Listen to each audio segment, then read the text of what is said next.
Assalamualaikum warahmatullahi wabarakatuh.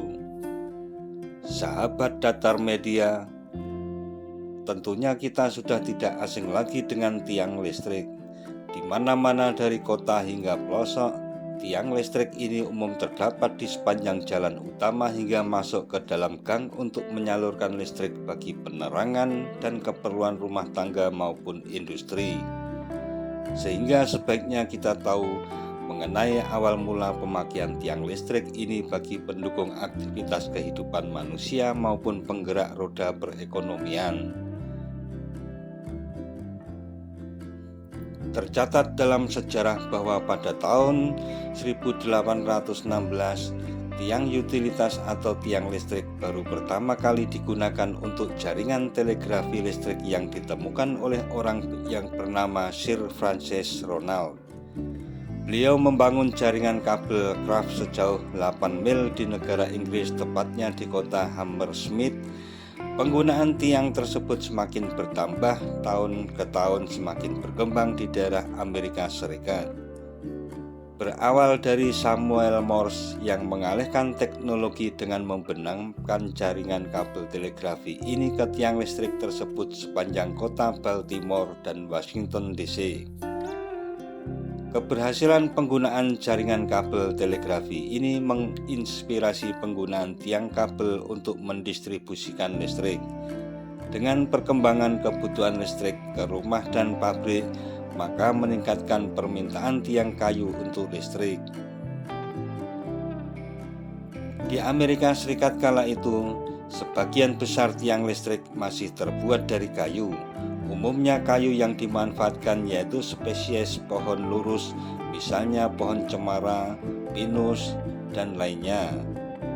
Meningkatnya penggunaan tiang kayu mendapat pertentangan dari pihak yang memperjuangkan konservasi dan lingkungan.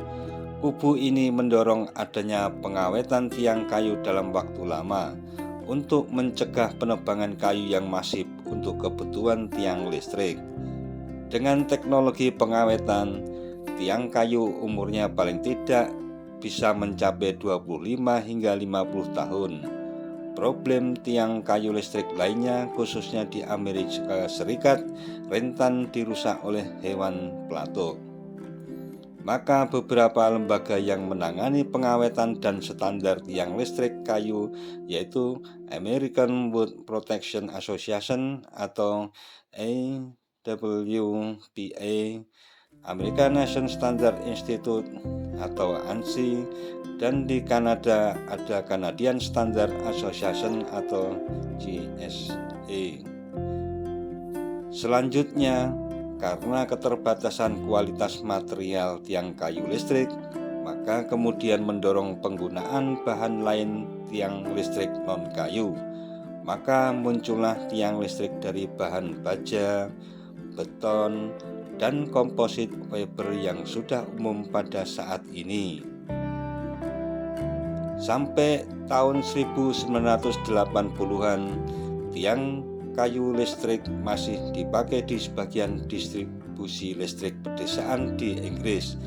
Tiang kayu listrik di Inggris mengalirkan listrik kapasitas 11 atau 33 kV dari gardu 132 kV.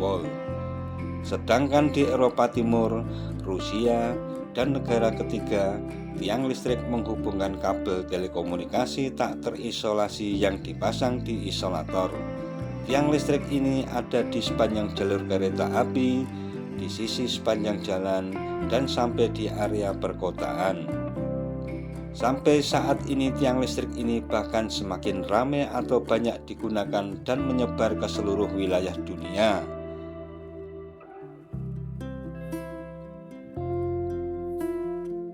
Listrik juga banyak digunakan di wilayah negara Indonesia, namun jika kita mencarinya di pelosok-pelosok wilayah negara Indonesia, maka akan sangat jarang untuk menemui tiang listrik tersebut. Hal tersebut dikarenakan wilayah negara Indonesia di bagian pelosok-pelosok masih menggunakan lampu minyak atau yang sering disebut dengan oblik.